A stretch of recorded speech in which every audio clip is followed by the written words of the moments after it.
Hello বন্ধুরা, দেখো আজকে এই যে বাংলাদেশি দোকান।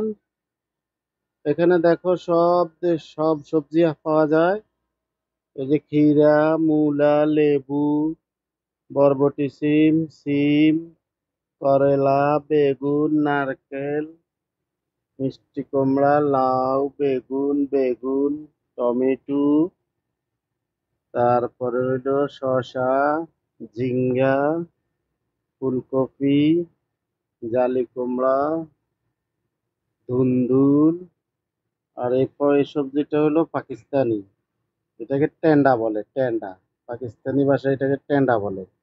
সেম মিষ্টি কুমড়ার মতনই, উপরের চামড়াগুলো ফেলে ভিতরে দানা আছে, দানাগুলো ফেলে বাস কাটতে হয়। এটা হলো কাঁচা পেঁপে, লেবু, গাজর। আর এইটা হলো কুচা বলে, এখানে আরবিতে কুচা বলা হয়। এগুলো আরবিরা খায়, সবজি ভালোই।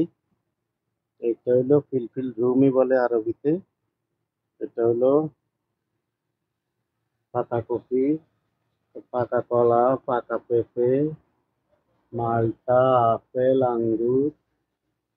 Thank you very much.